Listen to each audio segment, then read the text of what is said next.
Hello bachcho, let's see this question. An electron is in the state with the L equals to 3. A. What multiple of H given the magnitude of L vector? B. What is the multiple of mu B given magnitude of mu? What is the largest possible value of ME? What multiply of H gives the corresponding value of LZ? E.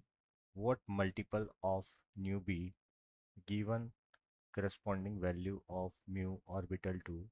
What is the value of semi-classical angle theta between the direction of L and L vector? What is the value of angle theta for G, the second largest possible value of ML? H, the smallest possible value of ML, that is most negative. तो बच्चों सबसे पहले हम यहाँ पर देखेंगे की concept.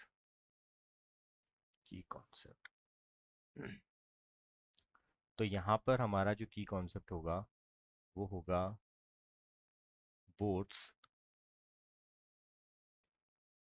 Atomic model.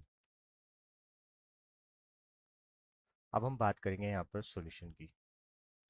बच्चों यहाँ पर अगर हम सॉल्यूशन की बात कर रहे हैं तो यहाँ पर हम देख रहे हैं कि यहाँ पर हमें क्या गिवन है।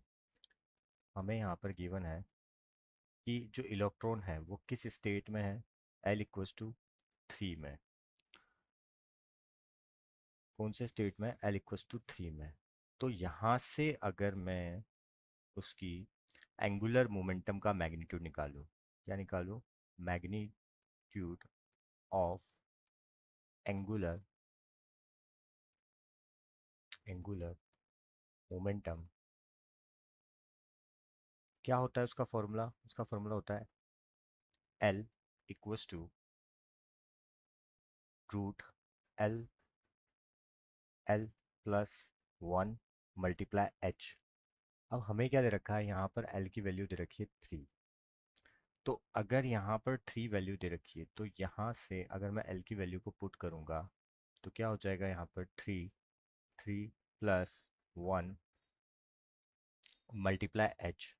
तो ये कितनी हो जाएगी, ये हो जाएगी रूट 12 एच। और तो यहाँ पर अगर हम देखेंगे तो यहाँ पर रूट 12 किसकी वैल्यू होगी, मैग्नीट्यूड ऑफ एंगुलर मोमेंटम की। और वो लगभग किसके इक्वल होगी, 2.46 के। तो फर्स्ट सॉल्यूशन हमारा होगा ये कि ऑर्बिटल की जो एंगुलर मोमेंटम होगा वो किसका मल्टीपल होगा, it will be multiple of 12।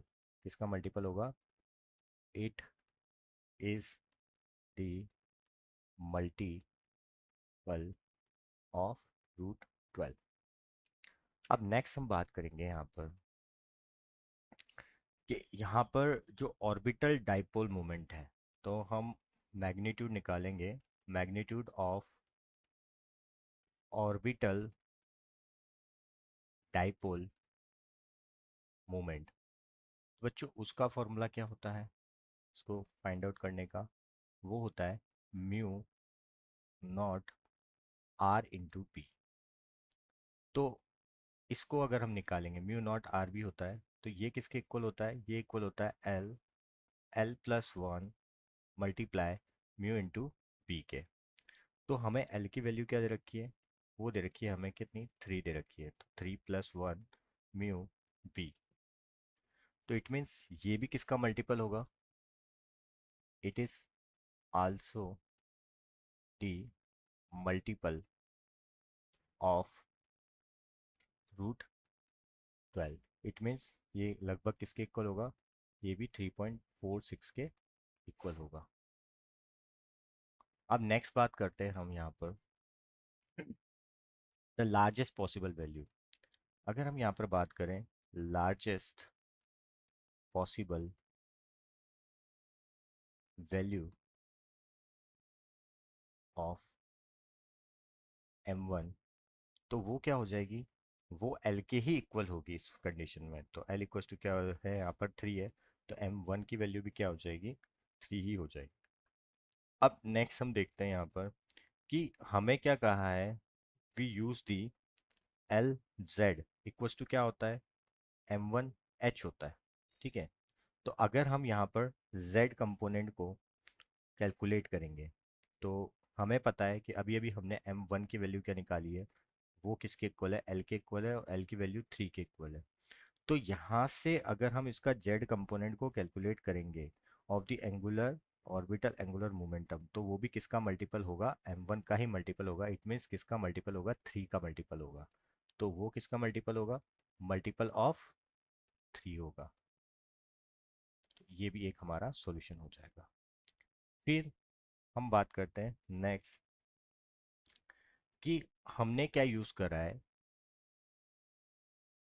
जो न्यू जेड होता है वो एक्चुअल में किसके इक्वल होता है, वो होता है M one U mu V के।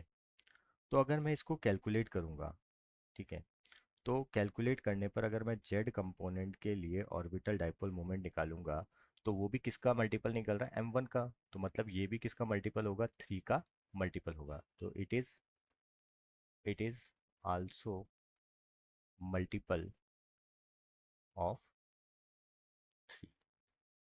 अब हम नेक्स्ट बात करेंगे यहाँ पर कि अब हमें यहाँ पर क्या निकालना है। We have to calculate the angle between the orbital angular moment vector and Z axis. तो हमें पता है कि यहाँ पर एंगुलर एंगुलर मोमेंटम और Z axis, angular momentum of orbital and Z axis के बीच में अगर मैं एंगल की बात करूँ तो उसका जो फॉर्मूला होता है वो होता है cos theta equals to m1 upon root में l+1। अब हमें m1 की वैल्यू भी पता है और l की भी पता है। तो m1 की वैल्यू हमने क्या निकाली थी, 3 निकाली थी। और l की वैल्यू क्या है, हमें दे रखी है 3 दे रखी है। 3+3 1, तो ये क्या हो जाएगा, 3/√12 हो जाएगा। करेक्ट। तो इसको मैं क्या लिख सकता हूँ, √3/2। तो ये हमारी किसके एंगल निकल गया, √3/2। अब नेक्स्ट हम बात करते हैं यहाँ पर कि अब हमें क्या फाइंड आउट करने की कह रहा है। हमें फाइंड आउट कर रहा है the second largest possible value of m1। तो m1 की जो सेकंड लार्जेस्ट पॉसिबल वैल्यू होगी, जब l की वैल्यू 3 दे रखी है, m1 की वैल्यू क्या दे रखी है, 2 दे रखी है, तो हमें और cos थीटा हमने क्या निकाला है, वो निकाला है √3/2 निकाला है। ठीक है, तो यहाँ से अगर मैं cos थीटा की वैल्यू अब इस टर्म में निकालूंगा तो वो √3/2 निकल रही हमारी। तो इसकी जो वैल्यू होगी थीटा की वो मैक्सिमम कितनी होगी, 54.7 डिग्री। तो ये भी एक सॉल्यूशन होगा।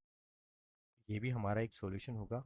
अब नेक्स्ट हमें क्वेश्चन दे रखा है कि भाई हमें स्मॉलेस्ट पॉसिबल वैल्यू निकालनी है। ठीक है, तो लार्जेस्ट तो हमने निकाल लिया है, स्मॉलेस्ट अगर निकाले तो एल की वैल्यू हमें 3 दे रखी है।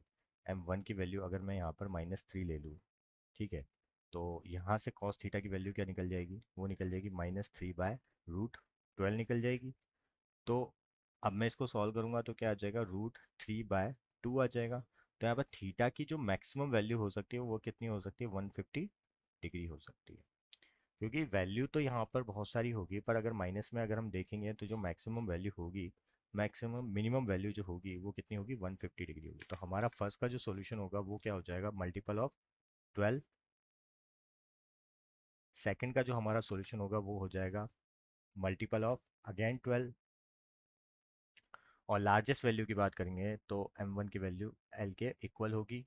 और अगर हम इसकी बात करेंगे नेक्स्ट वाले की तो वो उसका आंसर होगा 3। और अगर हम इसके मल्टीपल की बात करेंगे उसका भी आंसर होगा 3। और f का जो आंसर होगा वो होगा √3/2। ठीक है, और अगर हम बात करेंगे g की तो उसका जो आंसर होगा वो होगा 54.7 डिग्री। और जो लास्ट है वो हमारा होगा 150 डिग्री। ये हमारे फाइनल सॉल्यूशन होंगे। I hope you will understood it well. Best of luck.